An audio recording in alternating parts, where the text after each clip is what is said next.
Have you ever looked at something totally ordinary, like, say, the moon, and felt something so incredibly personal it was like a secret message meant just for you? Well, we're going to dive into how one single object can hold two completely different meanings, all depending on who's looking. So, picture this. Our story starts on a bus, late at night. It's just before Chuseok, the big Korean harvest festival. The bus is filled with that kind of tired quiet you get when students are heading back to their dorms for the week. It's a totally normal scene, the kind of thing you've probably lived through 100 times. But then our narrator looks out the window and sees the full moon. And for them, it's not just some glowing rock in the sky. No way. It's an instant, powerful trigger. It's the Chuseok moon. And that's a direct line to memories of home, of family, of a childhood that feels so far away. It's nostalgia, it's a sense of belonging, all wrapped up in that one little point of light. And that, right there, raises such a fascinating question. The narrator is having this really deep emotional experience. But what about everyone else on that bus? Are they all thinking about their hometowns? Probably not. For them, it's just the moon. And this is the perfect illustration of our main idea. For most people on that bus, the moon has a general meaning. It's a satellite, it's pretty, but that's about it. But for our narrator, it has a special meaning. It's a personal, cultural symbol that unlocks a whole world of memories. It's the exact same object, creating two totally different realities. So here's the crucial point. Meaning isn't always in the object itself. A lot of the time, we're the ones projecting meaning onto it, based on our own lives.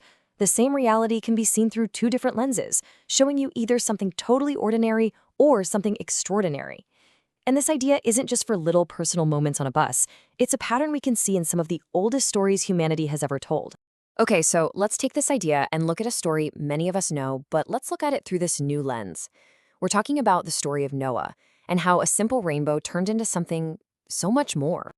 All right, just a super quick recap of the context from Genesis, right? The world had become full of sin. God sends a massive flood as judgment, but saves the faithful Noah and his family on the ark. Then, after the water goes down, God sets up a new beginning, a new promise with humanity. And this is the pivotal moment.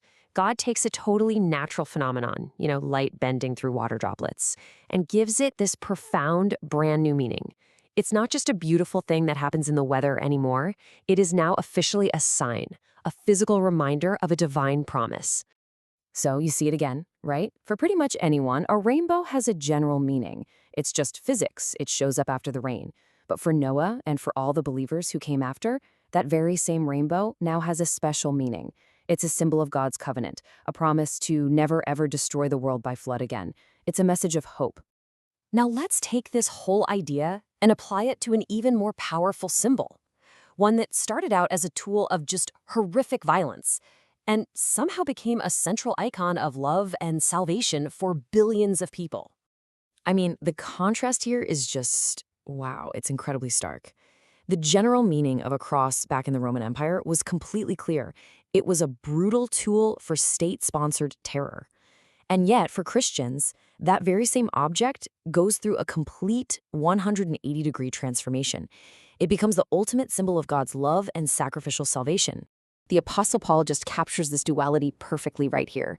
He totally gets that. From one point of view, the idea of revering a symbol of execution, it seems like foolishness. It makes no sense. But from the other perspective, the faith-based one, it represents the very power of God. The meaning just completely depends on the lens you're looking through. Okay, so we've seen this pattern with the moon, with the rainbow, and with the cross. So what happens if we apply this framework of general versus special meaning to the biggest subject of all, our own lives? Yeah, this is the big one, isn't it? It's the question that philosophers, theologians, and probably every single one of us has stayed up at night thinking about at some point. Are we just here?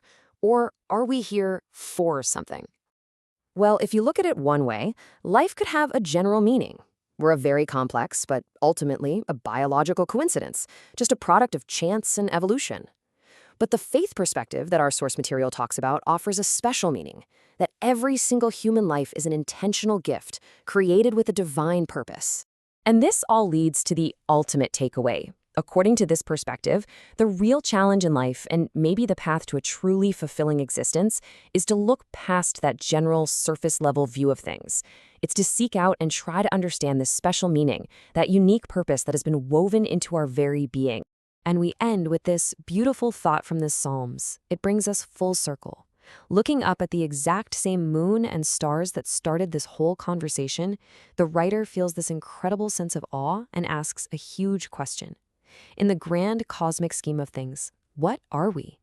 And the answer, from this viewpoint, isn't that we're nothing. It's that we are something incredibly special, a focus of divine attention and purpose. So, the question to leave you with is, what special meaning do you see in the world around you?